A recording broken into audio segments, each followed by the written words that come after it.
Vedanta Treatise, Part B. The lesson Human Composition, the topic Composite Personality. What we have studied till now is the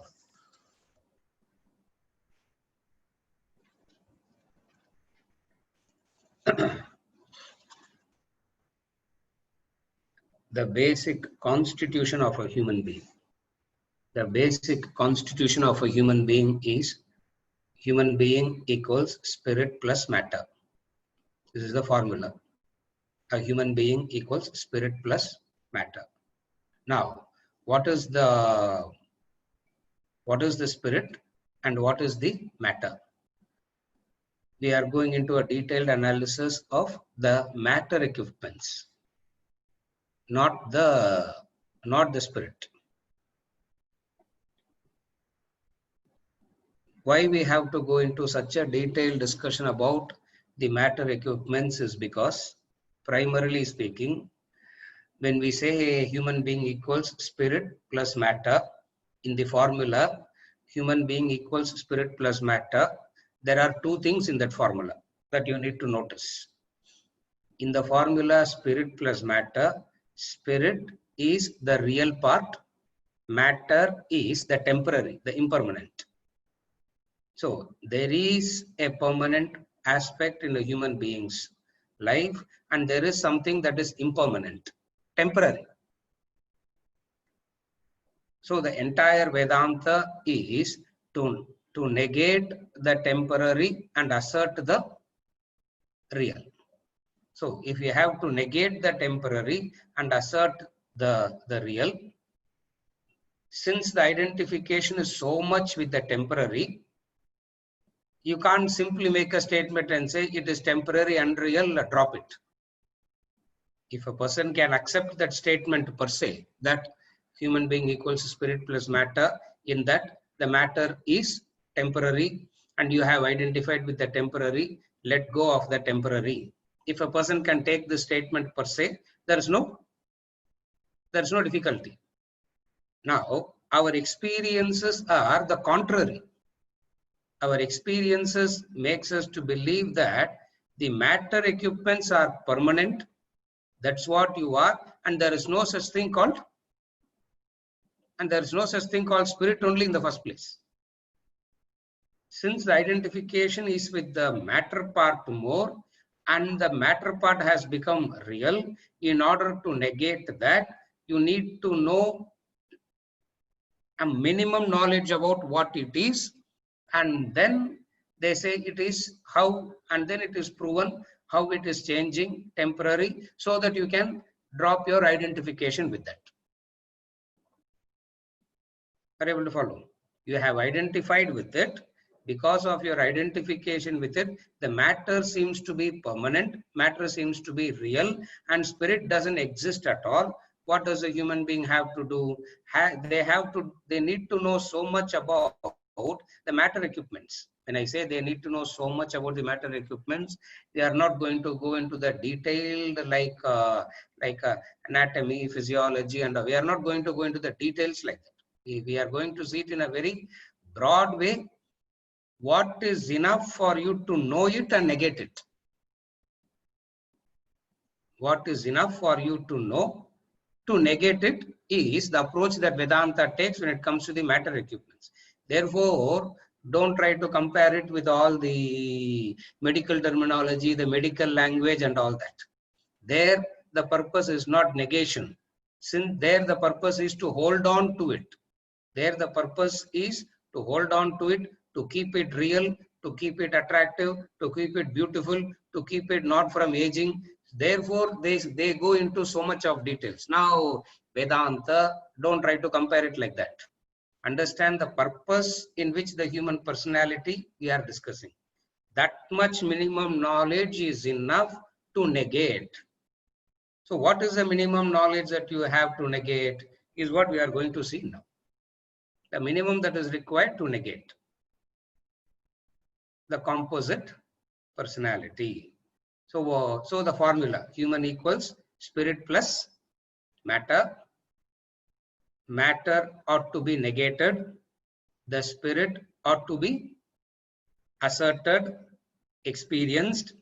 In order to experience the in order to experience the spirit, what you have understood real, which is the matter, has to be negated. Is the formula. This is the scheme. Since that has to be negated, you need to some basic knowledge is required to know that. Why some basic knowledge is required? As I said in the beginning, it is temporary, it is subject to deterioration, it is subject to death. So don't have an exaggerated value for this, let go of it. It can be said. How much ever you hear it, what is it that's still meaningful to you? It is the matter equipments that is still meaningful to you. It is the matter equipments that is still valuable to you. Therefore, that ought to be negated. So what they do, minimum knowledge is given in relation to the human personality. The idea is how to understand it as temporary. Number two, how to use it as a means, not as an end in itself. So two things. One is two purposes. One is to negate it. The second one is how to use it as a means to an end. Means to an end means you are using it for a purpose. You are not per se interested in it. It is a means to an end. So take care of whatever enough care has to be done to the means, you do it. With this background, I start reading the text, composite personality, the lesson human composition, the topic composite personality. Composite personality. The Supreme Self, Atman, is the core of your personality. The Atman enlivens the body to perceive and act, enlivens the mind to feel, the intellect to think, contemplate. However, the type of perception and action, feeling and thought emanating from the body, mind and intellect will all depend upon one's inherent nature, vasanas. If the vasanas' basic nature is good, the expressions will be good. If bad, the expressions will be bad. Similarly, brilliant or dull, evolutionary or devolutionary according to the vasanas. As the vasana, so the thought, feeling, perception, and action. First thing that you need to understand is this. There is something that is common to all the, species, and then there is something that is common to all human beings, and then there is something that is unique to you, unique to the individual. That which is common to all the human beings is we have body, mind, and intellect is common. Human being means all human beings has a body, all human beings has a mind, all human beings has an intellect. That is common. What is it that is unique to you? What is it that makes the difference from one person to other person? Not the uniqueness as in how the manifestation, how the vasanas are different. The vasanas are different. Therefore, the individual is different. So first thing that we have to understand is we have something in common, and again we are all unique and different. And every human being is a combination of these two. What is a combination of these two? All human being has the body, the mind, the intellect. And body is organs of perception, organs of action. Mind is emotions. Intellect is thinking. Now this is common. Now, what is it that is unique to every human being? Where does the uniqueness come from? The uniqueness is because of the vasanas. Therefore, what he says is, The body perceives and acts, the mind feels, the intellect thinks, contemplate. However, meaning the difference is the type of perception and action, feeling and thought emanating from the body, mind and intellect will depend upon one's vasanas.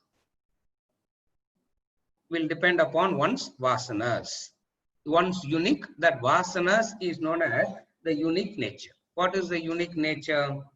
If the vasanas are good, expressions will be good. If vasanas are bad, expressions will be bad. Similarly, brilliant, dull, evolutionary, devolutionary, all these according to the vasanas. Therefore, what do you understand from this? The vasanas manifest, expresses through the body, the mind and the intellect. Now you refer the chart. There is the chart. There is the, in the book, there is the chart. The chart reads, I'm not reading the chart. If you have to refer the chart, the vasanas expresses as body, mind and intellect. And this body has two sets of organs, karmendriyas, jnanendriyas and karmendriyas. Jnanendriyas is called as organs of perception. Karmendriyas is called the organs of action. Then the mind, which is the emotions feeler. Then comes the intellect, the gross and the subtle. When the vasanas functions through the body, through the organs of perception, at that point of time, you will be playing the role of the perceiver. At another point of time, when the vasanas functions through the organs of action, you will be performing the role of the actor. So in a classroom like this, when you are listening to me, you are the perceiver. When you write notes, you are the actor. When you are listening, you are the perceiver. When you are writing notes, you are the actor. So a human being has these two, the perceiver and the actor. Now, distinct and different from the perceiver and actor is another aspect in you, which is known as the feeler. The mind feeler. What does the feeler feel? Various types of emotions. Intellect, when it is through the gross intellect, thoughts of the world. When it is through the subtle intellect, thoughts of the reality. So what is a human being? A human being is performing 5 distinct functions. 5 distinct functions of perceiver, feeler, actor, thinker, contemplator. When you are perceiving, you are known as, what is it that you perceive? Perceiving the sense objects. So a perceiver is in contact with the sense objects. Actor performs various types of actions. The feeler experiences various types of emotions. When you are a thinker, you are entertaining thoughts in relation to the world. When you are a contemplator, you are entertaining thoughts in relation to the Supreme Self, the reality. So a human being is a combination of perceiver, actor, feeler, thinker, contemplator, is what the chart explains. Now I read the text, and whatever explanation is required, we'll go through it. Second, when it comes to the human composition, there is not much of a philosophy in this. It is just, what is there is told, and you just understand it, and we move on to the next lesson. When we go on to the future lessons, you will be able to understand why this is being discussed like this. What is the relevance of discussing the human being's composition and perceiver, actor, feeler, thinker, contemplator, all that. The purpose of this discussion would be understood later. But right now what? There's not much of a philosophy in this. It is a factual representation of a human personality. The Atman functioning through the organs of perception becomes the perceiver and perceives the sense objects of the world. Color and form through the eyes, sound through ears, smell through nose, taste through tongue, and touch through skin. The perceiver is the combined seer, hearer, smeller, taster, toucher. That makes one part of the physical personality. The other part is the actor, created by the Atman functioning through the organs of the action. The actor executes action. The perceiver and actor together form the physical personality. This we have seen already. Again, the Atman functioning through the mind creates the feeler and feels emotions like joy and sorrow, love and hate, affection, passion, anger, etc. The feeler constitutes the emotional personality. The third equipment in a human is the intellect. The intellect is of two types, gross and subtle. They play distinct roles in life. The gross intellect is that which operates within the periphery of the terrestrial world. It is the discriminating faculty with which one distinguishes the pairs of opposites therein. The world is constituted of innumerable pairs such as heat and cold, joy and sorrow, right and wrong, etc. The gross intellect makes this distinction. Also deals with profound themes of science and technology. All this would still be classified as gross by virtue of its operation being terrestrial. The Atman expresses through the gross intellect as the thinker, the intellectual personality conceiving thoughts pertaining to the world. Distinct from the gross intellect is a subtle intellect which distinguishes the transcendental from the terrestrial, which conceives the possibility of the eternal reality beyond the ephemeral world, discerns spirit from matter. The Atman expresses through the subtle intellect as the contemplator. The spiritual personality conceiving the self, distinct from the material equipments and their manifestation. Hence, a human is a hyphenated perceiver, actor, feeler, thinker, contemplator. A synthesis of his physical, emotional, intellectual, and spiritual personalities. So, from this, what do you understand? A human being has four distinct personalities. There is a physical personality, there is an emotional personality, there is an intellectual personality, and then there is a spiritual personality. Based on the vasana, your identification would be predominantly with one personality. Depending on the type of, depending on your vasanas, a physical personality, a person who has identified with the body, we would call that person as physical personality. Why we would call that person as physical personality is because the identification is with the body a lot. Another person, we call it as emotional personality. Why? Because the identification is with the emotions a lot. A person who has identified with the emotions would be termed as emotional. Similarly, with the gross intellect, that person would be known as a thinker. Subtle intellect would be known as contemplator. Therefore, what he has done, another chart. What is another chart? The perceiver, actor, feeler, thinker, contemplator is divided into these four types of personalities. So perceiver and actor body is combined into one physical personality. The feeler is emotional personality. The gross intellect is intellectual personality. The subtle intellect, contemplator, is the spiritual personality. The Atman is said to be a homogeneous mass of pure consciousness, the same in all beings, immaculate, unconditioned. Yet it appears conditioned by the material equipments. Functioning through the body, mind, and intellect, it becomes the conditioned consciousness, the human being. Nevertheless, The immaculate Atman is omniscient, omnipotent, omnipresent, like the sun above, whose rays are all powerful, all pervading.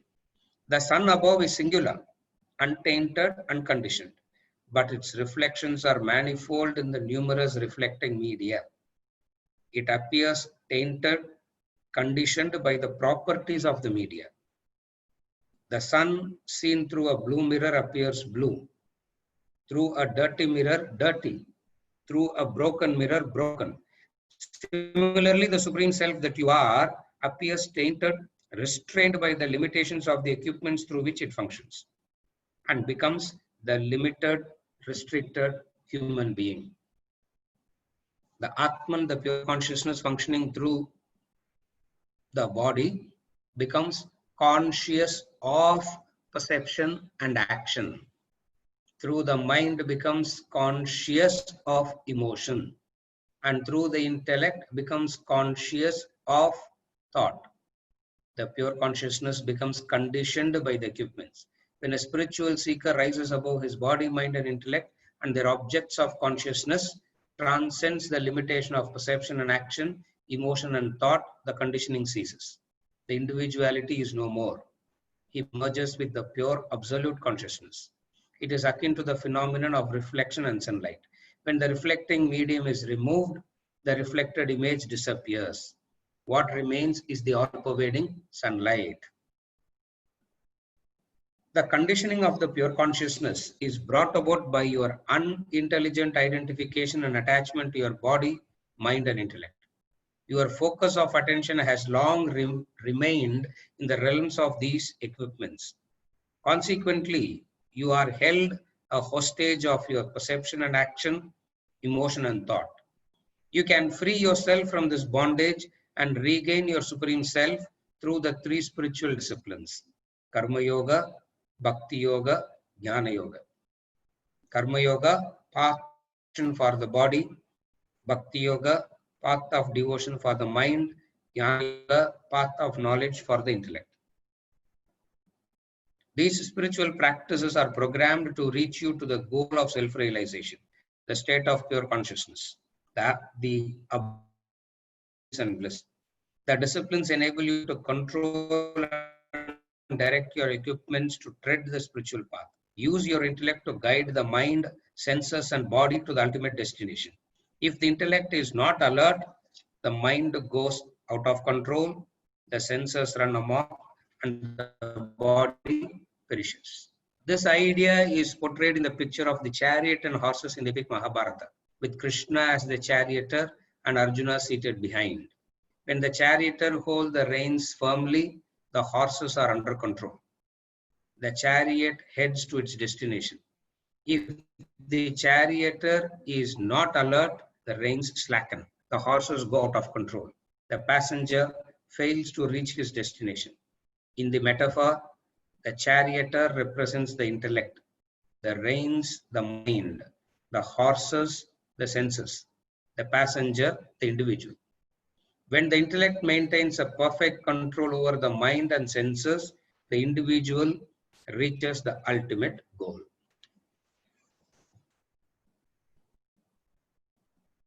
Easiest lesson. We'll just read through it and we'll move on to the next chapter, because there is nothing much to discuss. It is something so obvious. Now, what he has been saying till now is,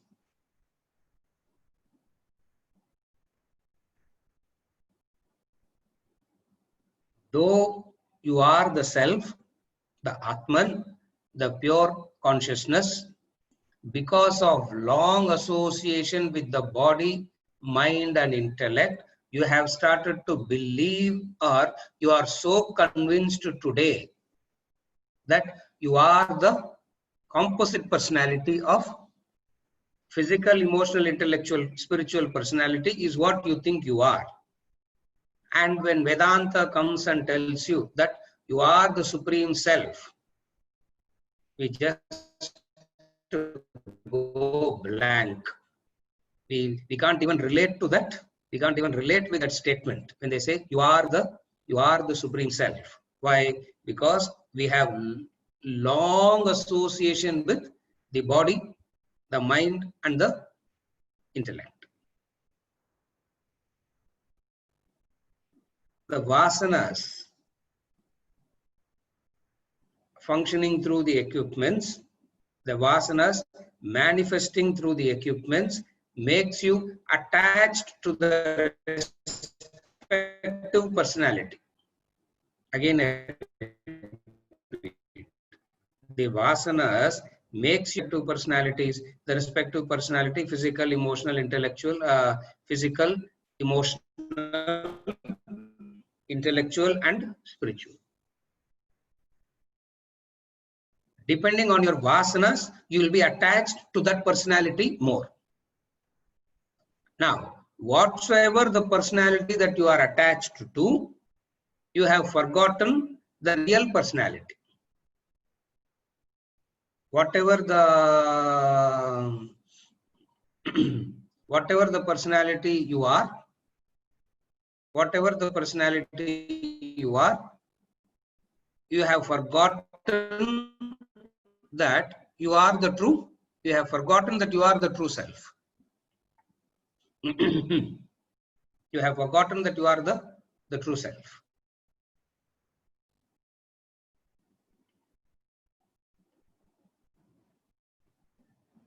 In the equation spirit plus matter, when we said there is the real part and then there is the temporary part, when you have identified with the temporary part, the spirit part is missed. Now the entire Vedantic knowledge is only designed to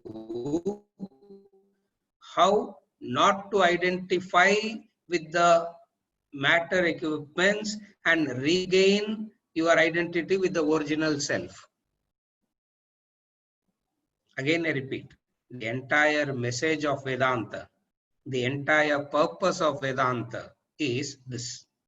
The message, the purpose of Vedanta is how to disengage from the wrong identity and get identified with the real personality.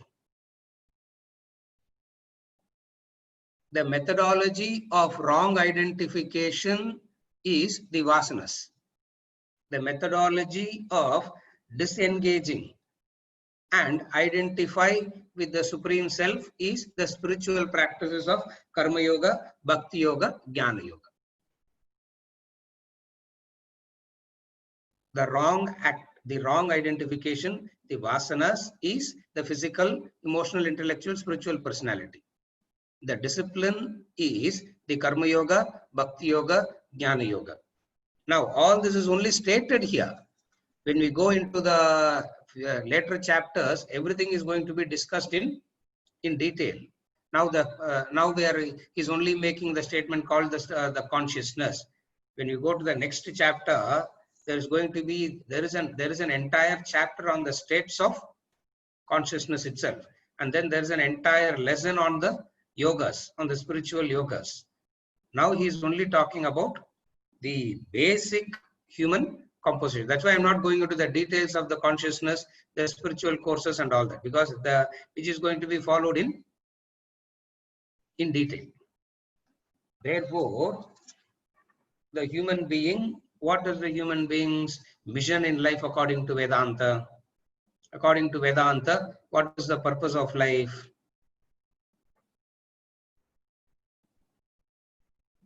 Generally, the purpose of life is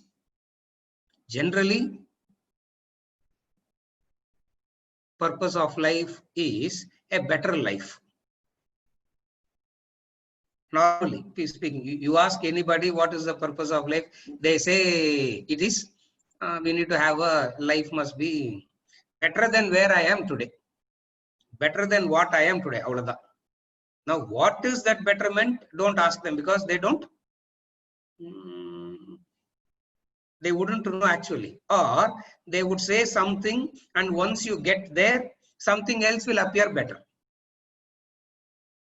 So one attitude towards life is a better life. Another attitude towards life could be, Okay, I will go through lot of disciplines and all that now, so that I can have a better future life. One is better life now. Another is a better future life. What the traditional word for the future better life is Swarga, heaven. See, what you need to understand, whenever they talk about heaven, means not the geographical place heaven, not the geographical place called Swarga, where you are willing to go through a pain now for a future better life. Vedanta brings in the third component and say a permanent life. So three things: betterment in the present, betterment in the future, or a permanent betterment, or a permanent state. Vedanta's vision of life is how to get to that permanent state. Oh, that is vision of Vedanta, Dana, sir. It is not my vision, no. It is the vision of Vedanta. They have to keep it. What is it? Vedanta comes and says, no, no, no. It is not my mission. It is not Vedanta fixing you this mission. This is what every human being is unconsciously searching for.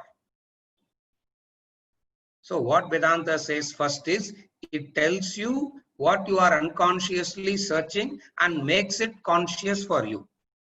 Then it tells you how to get there. So what you are searching for, it explains, and then it tells you how to get there. So these two methods. What are the two methods? First is, what is the mission? What you have understood as the wrong mission is not the mission of life. So get to the real purpose. And what is that real purpose? Is to identify with the true self. If you have to identify with the true self, you need to use something. If you have to use something, you need to know the basics of it. Like, for example, if you have to go from one place to another place, you use a car. Minimum things that you need to know about the car, no? You need not know how the car is manufactured. You need not know everything, what all goes into the production of the car. You need not know all that. But you need to know something minimum about the car. What is the minimum that you need to know about the car? Drive safely, keep the car fit, drive safely, and in between, if stops, you should know by yourself to do some minimum. If the wheel is punctured, oh, I don't know how to know. Minimum things you need to know. So with that purpose, Vedanta talks about the human personality. Why this is so is because when we go into the later lessons, we understand why this distinction of body, mind, and intellect, the Karma Yoga, Bhakti Yoga, Jnana Yoga, the discussion of consciousness itself has come in.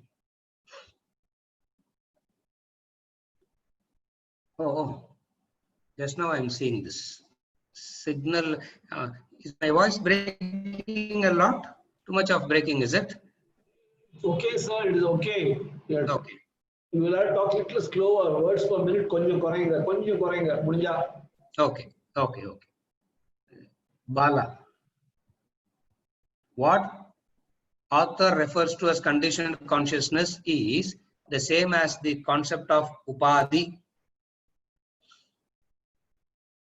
Bala, what is referred to as conditioned consciousness here is the jiva, the individual. Upadhi, upadhi is the container.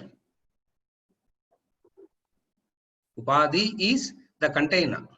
Now, what we are discussing here as a conditioned consciousness is the individual. The individual having very many upadhis. The jiva having very many upadhis. Upadhis means container. He has put it rightly by himself. Therefore, conditioned consciousness is a general word, and the conditioned consciousness is being broken up into physical personality, emotional personality, intellectual personality, and spiritual personality. The moment we bring in the upadhis, which is what we are going to discuss now. The upadhis are discussed in the context of the koshas, the pancha koshas. Now we are going to, the next topic in the book is the pancha koshas. Another another way of explaining the human composition. I will discuss that now. When we go there, we will discuss, because the next topic in the book is the personality layer, which is the pancha koshas, which is what the upadhis are all about. Excellent. So the upadhi exists at each level, is it? Mind, Yes. body, intellect. Yes. Yes. Okay. Yes. The body itself is an upadhi. Mind itself is an upadhi. Okay. Okay. The intellect itself is an upadhi. Okay. Okay. Why we call them as containers is because you are the real self, no? Okay. Because you are the real, because your true nature is the self, the body, mind, and intellect becomes the upadhis there. When you don't understand this, you don't understand the body, mind, and intellect as upadhi. You say, I am the body, I am the mind, I am the intellect. So Vedanta corrects this misconception by saying, what you have identified with, you are not that, and you do not know what you need to identify with. And what you need to identify with is the subject matter of Vedanta itself. And what is it that you need to identify with? The Supreme. You can call it as the Supreme Self, Reality, Brahman, Atman, pure consciousness, any word. Depending on the subject that we are discussing, we will use a particular word. Excellent. Okay. Okay. Yeah. Thank you. One small linguistic clarification, if you don't mind. Yeah. Tamil, when people say udal ubadaya irukku, right? Yes. Upadhi is the same Sanskrit word, root word of upadhi, or adu variya udal ubadaya irukku அப்படின்றாங்க. Like both are same. See, upadhi means that which troubles you. Oh, okay. Upadhi means that which troubles you. That's the definition of upadhi. So, and the upadhi, they call it as a disease. Oh, okay, okay. The literal meaning of upadhi is, it is container. Why it is? What is the etymological definition to call it as that which pains you? Container is that which has restricted you. Container is that which has bound you. Anything that is restricting and binding will give pain. Excellent. Okay. The body has restricted you. The mind has restricted you. The intellect has restricted you. So in that sense, these are all upadhis only. And it gives, because it has restricted you, and restriction is bondage. Restriction is painful, no? Correct. Yeah, bondage. Any bondage leads to pain or suffering. Yes, any bondage. In fact, because of the pain only, we can understand the bondage. That is true. We are aware of the pain, bondage, yes, because of existence of the pain. Suffering. Correct. Because of the existence of the pain, bondage is understood. Understood. Okay. Thank you. That is why it's called upadhi. It's the etymological meaning, which is what which is derived on this fact. Because you brought in this linguistic, there are two things. One is the language, which is the literal language etymology. Okay. Another is the Vedic etymology. Two etymologies. Okay. What in all the Vedantic words we interpreted according to the, not according to the grammar, but according to the technically two words. One is Vyakarna, another is Nirukta. Okay. Linguistica பேசும்போது நம்ம நிருக்தமா தான் பேசுவோம். We don't use it as Vyakarna. Vyakarna means grammar. Niruktam also means Vedic grammar. Why two types of grammar? Because in Vedic Vedantic explanation, every word has to be connected to the concept of moksha and bandha. Okay. All the words must be connected to moksha and bandha. Now, in the ordinary Vyakarna English, in the ordinary grammar, you need not connect it to moksha or bandha. Okay. That is why when we say upadhi, I said upadhi means that which is the container. Now, what is the container means? It is restricting you. Since it is restricting you, it gives you the pain. That is why they say udal upadai nu solradhu idhe meaning da. Okay. Okay. Okay. Excellent. Okay. Thank you so much. Thank you. Yeah. Right. Yes, Bala. Vijay. Knowledge must be reviewed by itself and must be removed itself. This is the function of an intellect, and how this can be established. Please explain. Knowledge must be reviewed by itself and must be removed itself. Ingar Vijay Rangan. Yeah, I have seen you.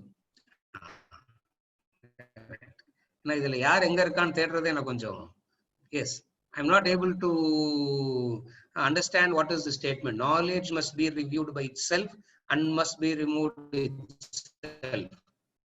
This is the function of intellect. Where is the statement? இருங்க உங்களை முதல்ல unmute பண்றேன். சொல்லுங்க. Sir last week இந்த statement நம்ம பேசிட்டு இருந்தோம் sir. நம்ம ஓகே, இந்த லாஸ்ட் கிளாஸ்ல நம்ம சொன்னது வந்து it has to be reviewed by itself னு சொல்லி நம்ம பேசணும். நாலேஜ் வந்து it has to be reviewed by itself.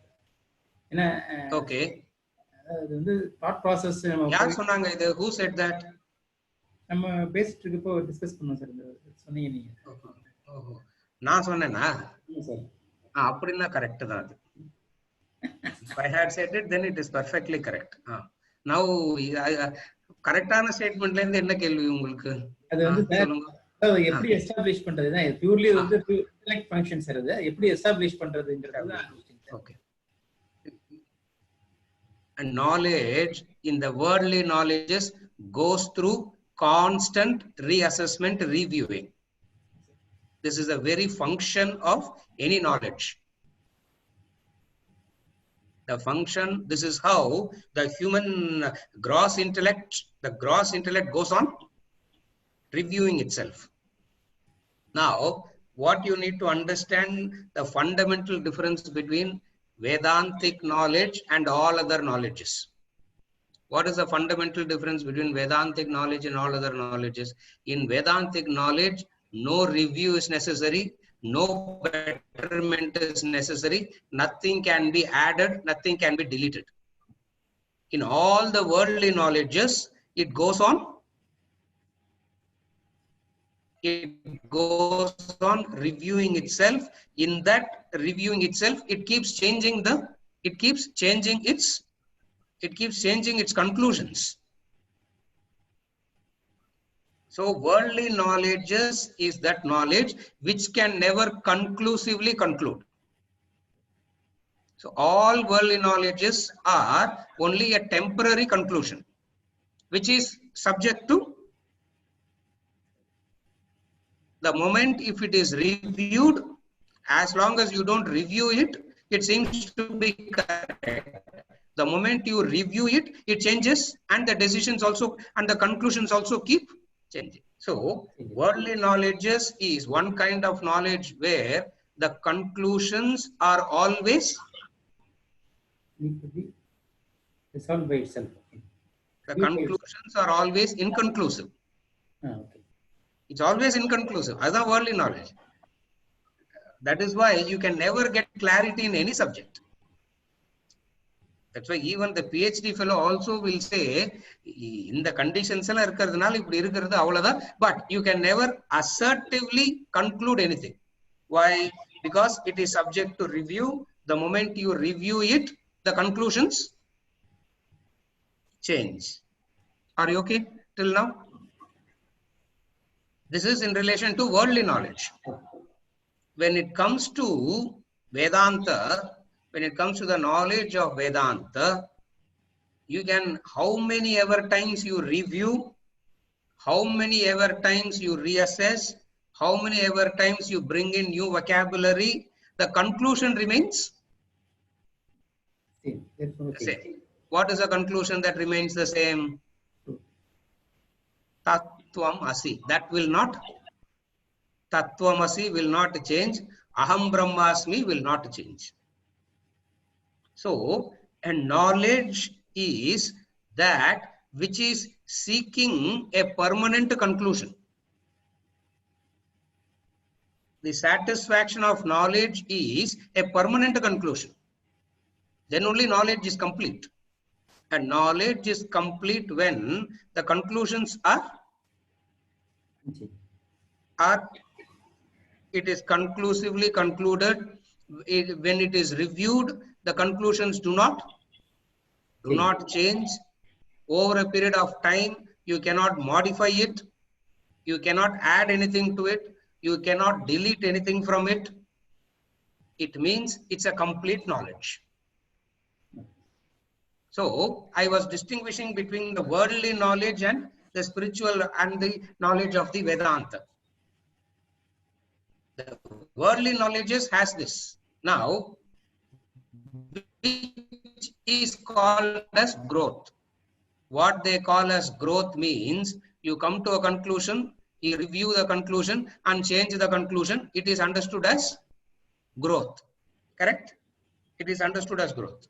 Now, this growth seems to be a vicious cycle beyond a point. Why? Because if you go on reviewing and changing the conclusions, you can never come to a definite knowledge about anything. So, if you cannot come to a definite knowledge about anything, what is that knowledge is called? That knowledge is known as a limited knowledge or a conditioned knowledge. A limited knowledge, conditioned knowledge. And any limited conditioned knowledge cannot give you the knowledge of the reality, the permanency, the permanent fact. Are you able to follow? Okay, sir. Therefore, here what I was trying to explain is, this is how it can be established. How it can be established. It is not that the Vedanta doesn't allow it to review. You can review it any number of times. Great masters, great thinkers have reviewed it over the millions and millions of great thinkers have reviewed it. But one thing that they couldn't do is all of them end up concluding all of them end up with the same conclusion. What is the conclusion? You are the self. That conclusion don't change. It is not that it is subject to scrutiny. Vedantic knowledge is subject to intense scrutiny. When they say intense scrutiny, the scrutiny, how do you scrutinize anything? How do you investigate? By the methodology of logic, reason, analysis. Anything that is scrutinized by the methods, what are the methods you employ? You employ the method of logic, reason, and analysis. Now, specifically, you will be taught how to analyze. That's why I keep referring to these three sciences. It's a distinct and different science. The distinct and different, actually, for Vedanta, there are 6 sciences. Unless you know a little bit of these 6, understanding the Vedantic concepts would be that difficult. The 6 sciences to understand Vedanta is known as Veda Angas. It's called Vedangas. The Vedangas are 6 in number. Siksha, Kalpa, Vyakarana, Nirukta, Chanda, Jyotish. The 6 sciences. Now, each and everything is a highly systematized thought process in itself. It means what? Each and every word of the Veda has been scrutinized. We don't do all that. See, if we start doing that, you will say, too scholarly, sir, too much playing with words and all that. Why do we do all that? But then each and every word, each and every sound is analyzed. That is the very science called Chandas itself. The sound is analyzed, scrutinized to the core. Then comes the etymology, etymological meaning. Then comes the derivation. Then comes the process of mimamsa, tarka, nyaya, and then comes unless a person gains a basic knowledge of all these, the concept of Vedanta would be difficult. Now, it means what? They have gone through enough scrutiny. They allow you to scrutinize as much as you want. But one thing that will not change here is what? The beauty.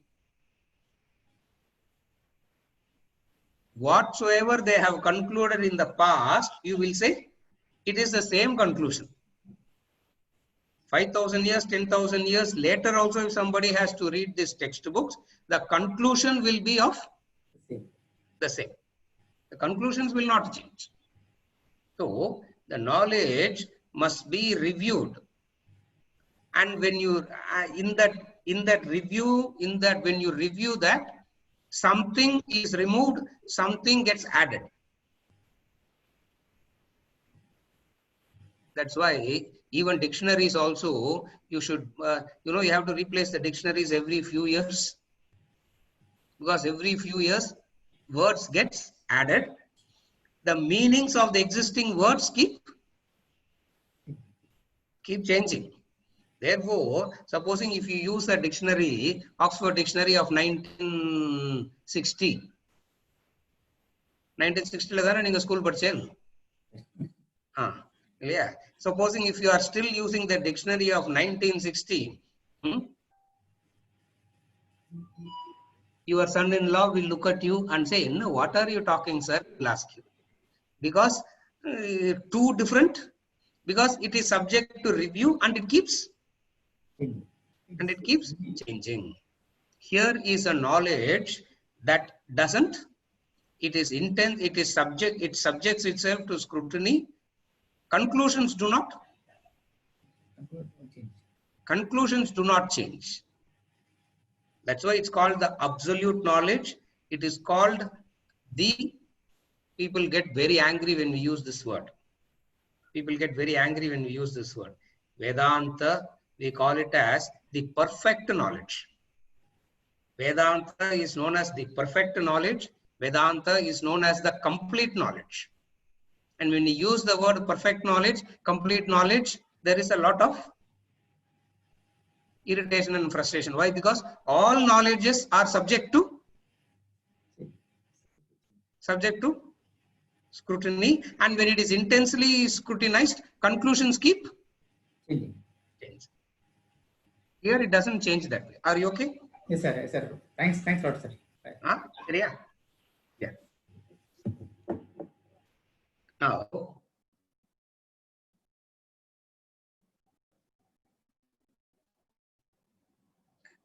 till now, when we discussed about the human personality, we discussed about the human personality on a plane that is visible and understandable. Physical personality, emotional personality, intellectual personality are that which is not that complicated to understand. Now, the same human composition will be discussed from a slightly deeper perspective. That deeper perspective of discussing the human personality is called as Pancha Kosha. Pancha Kosha means the 5 koshas. The Sanskrit word kosha, in English, it is known as the sheath. Sheath is that which is used to cover the the sword, the knife.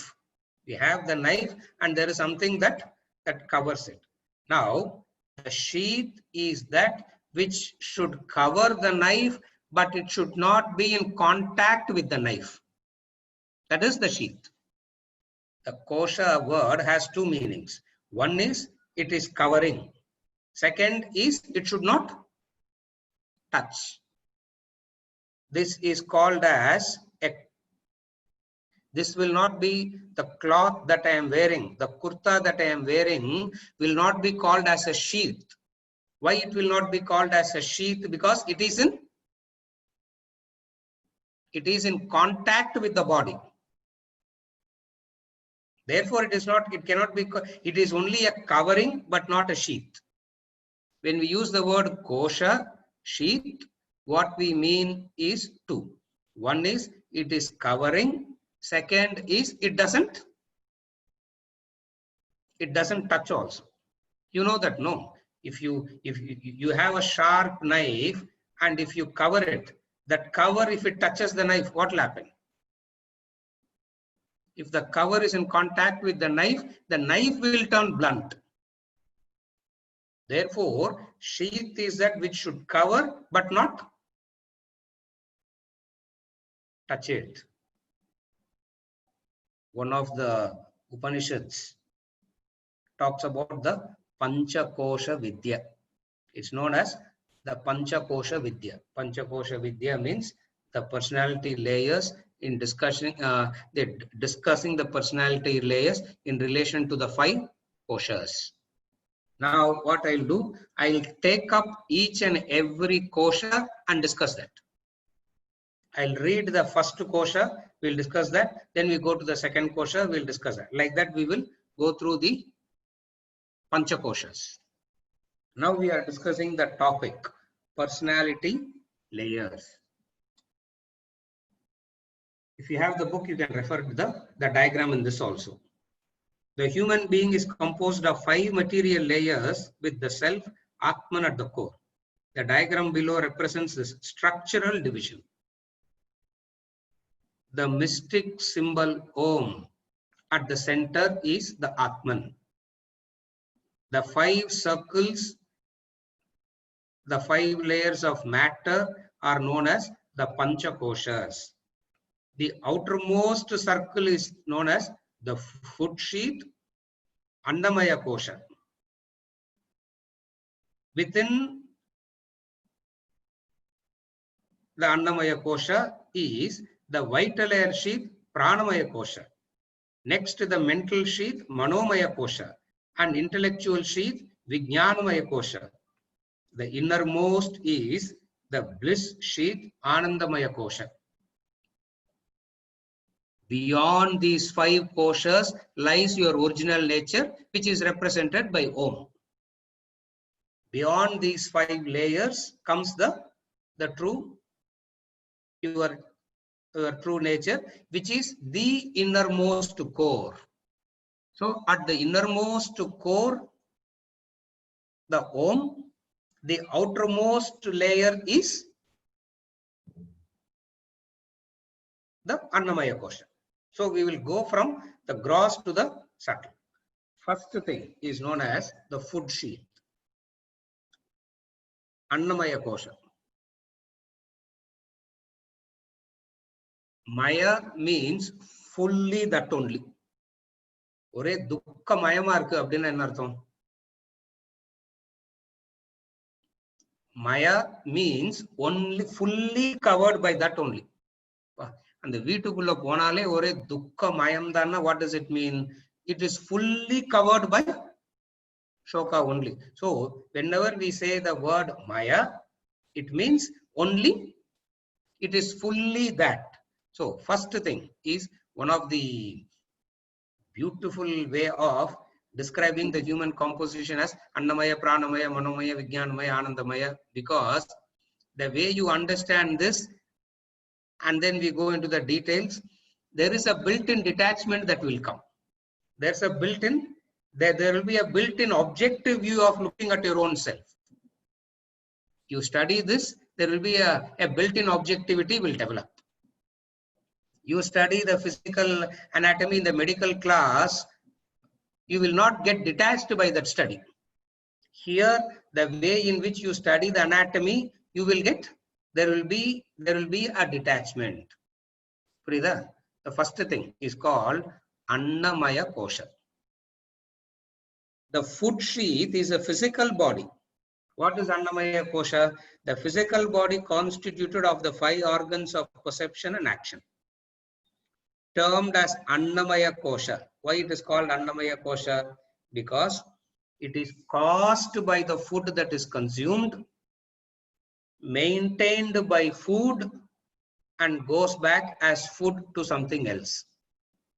That which is caused by food, maintained by food, and goes back as food to something else is called Annamaya Kosha. Now, what is the Annamaya Kosha? The grossest component of you, which is this physical body, is Annamaya Kosha. Caused by food. How it is caused by food? The father and mother ate the food. Through that eating, they digested the food and got that energy, and that energy, when they met, created this body. Are you okay? Very simple. This is how it is caused by food. Okay, having caused, how it is maintained? That is why one meal you skip, you develop a very bad headache. Maintained by food, caused by food, maintained by food. And what happens to it? Turns into food for something else.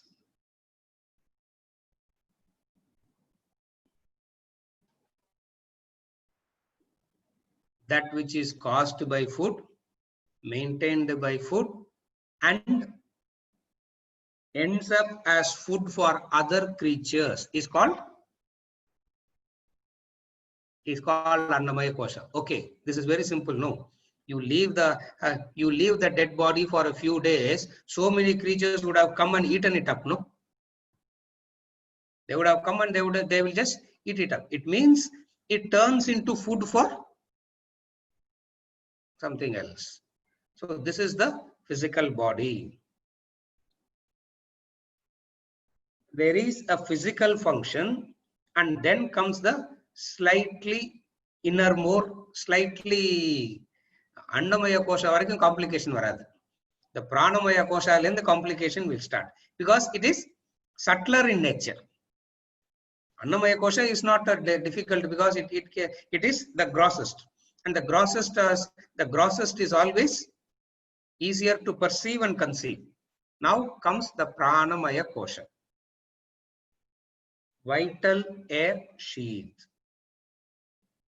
What is Pranamaya Kosha? Vital air sheath. This sheath is made up of 5 physiological functions known as pranas. It is named vital air since it is related to the air you breathe. The pranas are the following 5 faculties. Prana, perception. The 5 senses of seeing, hearing, smelling, tasting, and touching. Then comes apana, excretion, that which throws out, discharges, feces, urine, sperm, sputum, perspiration, etc. Samana, digest the food that is consumed. Vyana, circulation, distributes digested food to different parts of the body. 5. Udana, thought absorption, takes in fresh knowledge. Panchapranas. These faculties are sharp when one is young. As one grows older, they gradually lose their power and vitality. And at old age, people can hardly see, hear. Their capacity to digest food or absorb new thoughts and ideas becomes very weak. Vital air sheath is subtler. It controls the food sheath. When the pranas are in good shape, and function properly, the physical body remains hale and healthy. As they slacken, become inefficient, the body becomes adversely affected. Now, from here onwards, in the first the first discussion of the human composition, where we discussed as the perceiver, feeler, actor, thinker, contemplator, here the discussion has moved on to a lot of unknown things comes in. The first unknown factor here that we are talking about is the prana. You go to an MRI scan and see where is the prana, you will not be able to find it. You go to the doctor and talk about prana, the doctor will say in the Vedanta class, there is no such thing called prana and all. I am not saying they are wrong. I am not saying they are wrong, because their subject matter is only that. Their subject matter is only that. Their subject matter is to deal with that which the instruments can perceive. That's their subject matter. Here we are dealing with something which the instruments cannot perceive, and which is slightly deeper in understanding. Are able to follow? Therefore, here the discussion is pranamaya kosha. What is prana? Prana means vital air. Vital air is in relation to the air that you breathe. Sir, but the air that we breathe in and breathe out is oxygen and carbon dioxide. No. Where is the thing called prana in that? What you learn as one science, don't mix it up with another science. You will neither understand that nor you will understand this. One. Number two, don't try to reconcile also. Again, that is extremely unwise to even reconcile. Why it is extremely unwise to reconcile? Because the area of inquiry itself is distinct and different. 3. Nor do we have to necessarily prove that there is a thing called prana and all that. You understand it, it's good. If you don't understand it, really don't bother about it. One day you will understand. So don't mix up. The fallacy that people make is they want to take the authority of one subject, the methodology that is used to derive, the methodology that is used to arrive at conclusion through one science, they want to employ the same method to another science, which itself is fundamentally illogical. Ana, this illogical puriyarde konja kashtam in the first place. For it is a distinct and different subject. Okay, take the same problem and make a doctor, an economist, a politician sit and discuss. Yeah. அதனால இந்த TV news எல்லாம் ஏன் அவ்வளவு இன்ட்ரெஸ்டிங்கா இருக்குதுன்னா unconnected people will sit. Yeah. ஒரு lay person will sit, ஒரு scientist will sit, ஒரு doctor will sit, one economist will sit, one epistemologist will sit, statistician will sit, and nobody will agree with another. That itself is a very futile exercise, but உங்களுக்கு அது ரொம்ப இன்ட்ரெஸ்டிங்கா இருக்கும் இல்லையா ராஜவேல்? கேக்குறதுக்கு அவ்வளவு நல்லா இருக்கும். ஏன்னா அவங்க இவன் அது சொல்றான் அப்பா நிறைய கத்துக்கிட்டேன் சார் இன்னைக்கு. ஒண்ணும் கத்துக்கல, ஒரே குழப்பம் தான். At the end of the day, nothing is learned. It's only utter confusion. Why?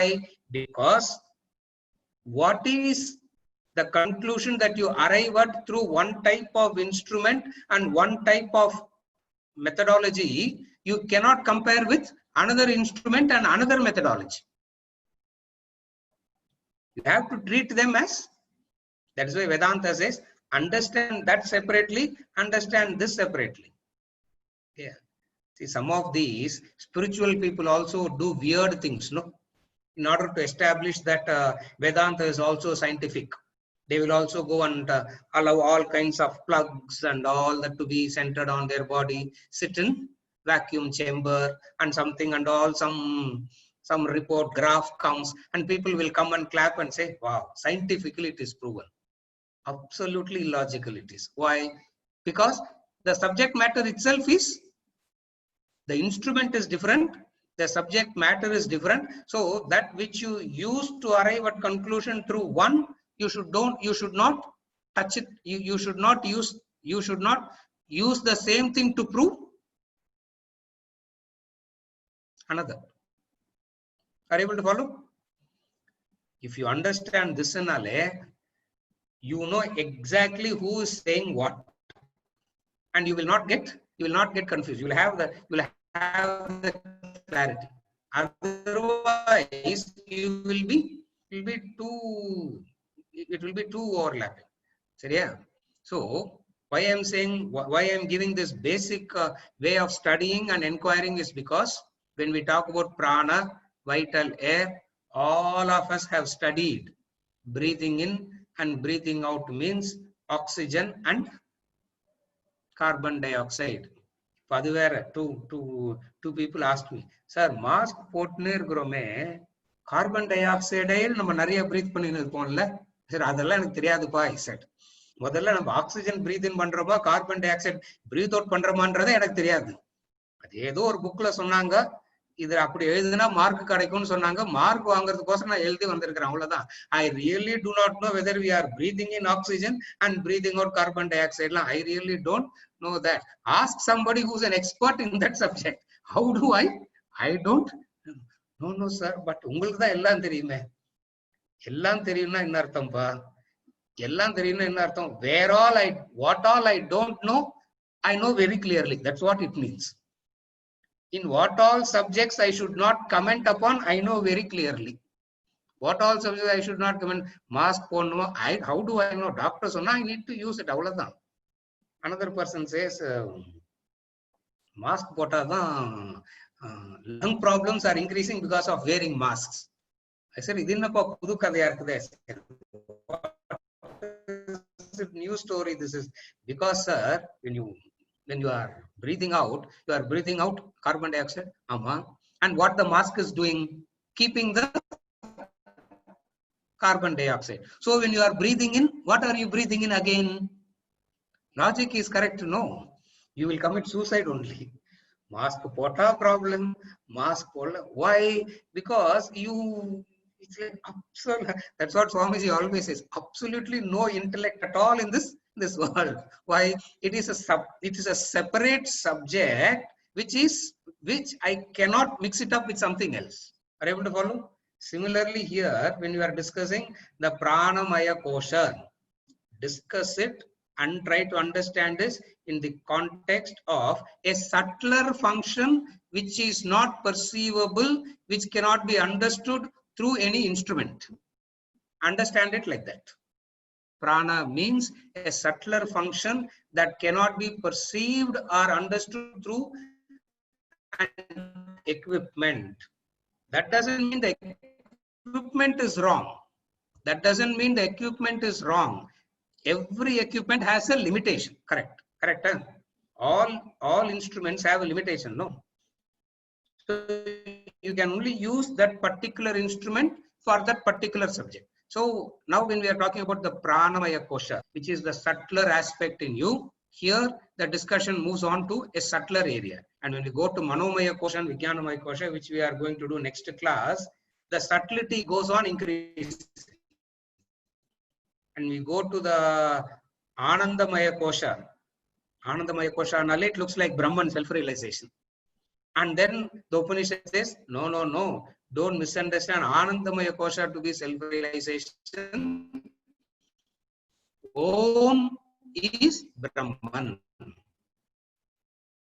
To an extent where a person like Radhakrishnan, Sarvapalli Radhakrishna has concluded Anandamaya kosha as self-realization. His commentaries are like that. I couldn't believe that how can a person come to a conclusion like, and then he has his own logic also to come to that conclusion. Then what is the Om, the Taittiriya Upanishad, which talks about this, says as this is something deeper than that. So of the human personality, we discuss the human personality from a grosser perceivable plane, as in physical, emotional, intellectual, spiritual. From that, we move on to discussing the same human composition, the same human personality from a different angle of the koshas. Of the koshas, we have done one, Annamaya kosha. Pranamaya kosha, I started, but I didn't go into the details of it, because before I go into the details of it, I wanted to explain this point clearly. What is the point? The Pranamaya kosha can be understood in relation to the functions and the description that is said here, and also by the exercises that it is prescribed. You can verify it and understand it by yourself.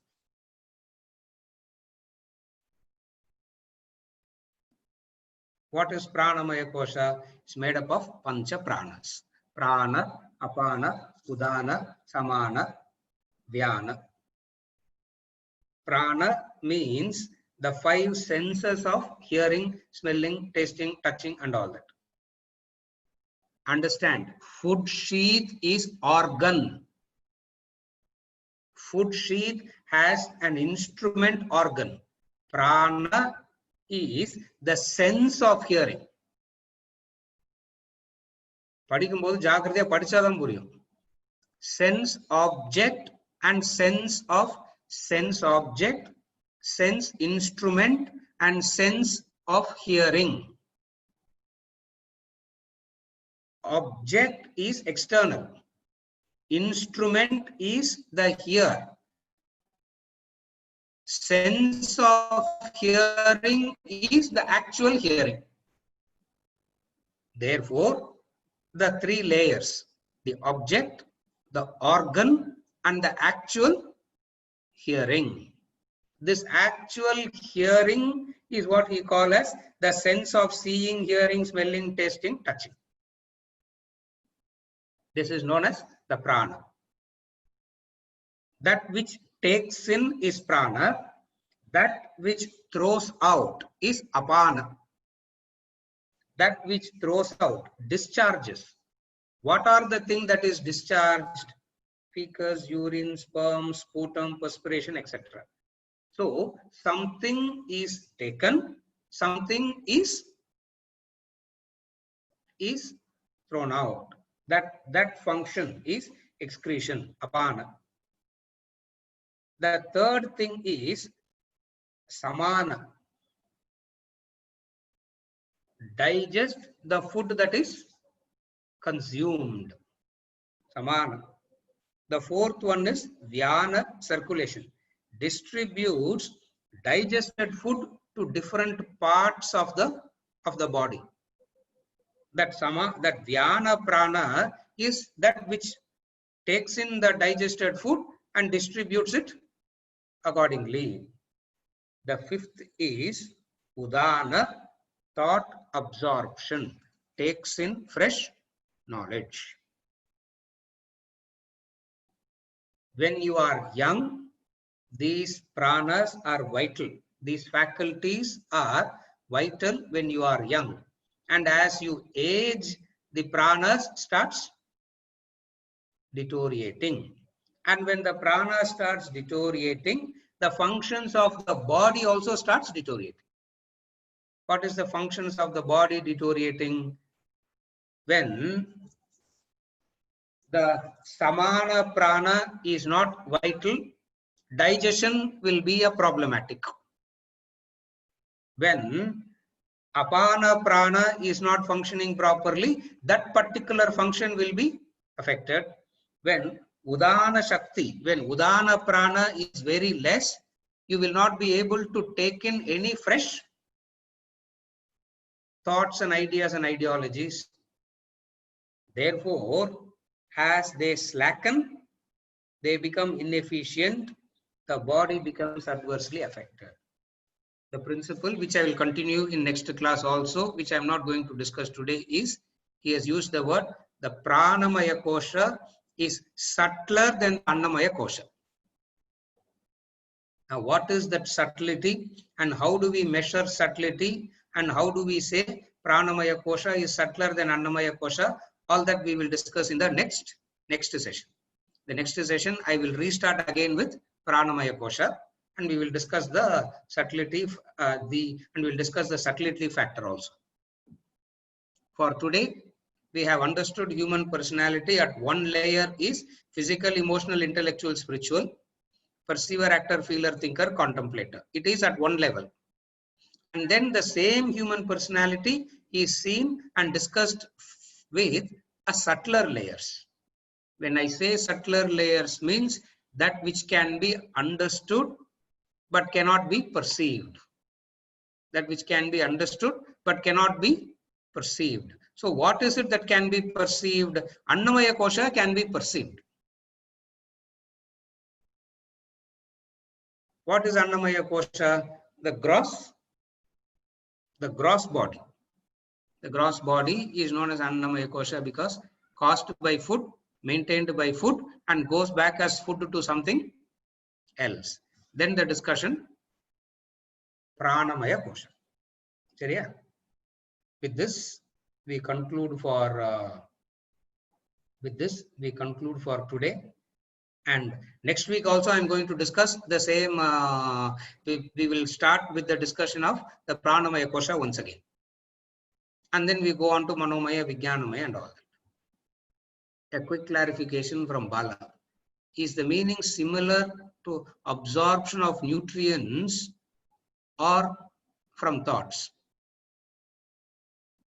Absorption of nutrients is also a function of Udana Prana only, Bala. But whenever we talk about Udana Prana, we talk about the Udana Prana is the subtlest prana, as in the ability to receive thoughts. The ability to receive in fresh ideas and ideology, which I would do this in the next session. Why we refer to these pranas? Because it is that which keeps the all species are called pranis. No, Tamil kuda dana solrom. All the species are called pranis. Why they are called pranis? Because they are all called pranis because they have Prana. They have prana. That is why upon death we say pranas have left. Okay. We will not say a person is dead. We will say, supposing if there is a death in the family, how does the orthodox person says that? He will not say this person died. He will say Pranam Poche. Pranam Poche. Pranas have left. Okay. Pranas have left. Where did they leave? Searching another body. So literally nothing has happened. In the Vita Gali Panit, Artha Vitaku Poirkara Raulada. Why are you getting? In the Vita Gali Pantu Ponatu, why are you getting so worried and concerned? Is the conclusion. Okay. But why do we call it as pranas? Because the species, all the species are called pranis. Why they are called pranis? Yeah. Nariya vidamana pranigal irukku Tamil la kuda solrom. All the English, all the Indian languages will have this word prani. Prani means that which has that which is functioning through the pranas is called Pranas. a prana. Seriya? Yeah, sure. Yeah, next week probably I will get know more about the Pariseshanam, right? Why we are referring to this? So much importance is given. I want to understand. Yes, we will do that. And the Anju Koshas Patti, the Pancha Pranas Patti Pesumbodu, I will explain why it is used as a prayer before eating food. Okay. Parseshanam is, we remember these 5 pranas. For those who doesn't know what he means by Parseshanam, what he means is the Orthodox people before they ate the food, they worship all the 5 pranas. They remember the 5 pranas, and worship the 5 pranas, and after worshipping the pranas only they start eating the food. Now why that practice is also done, I will explain in the next class.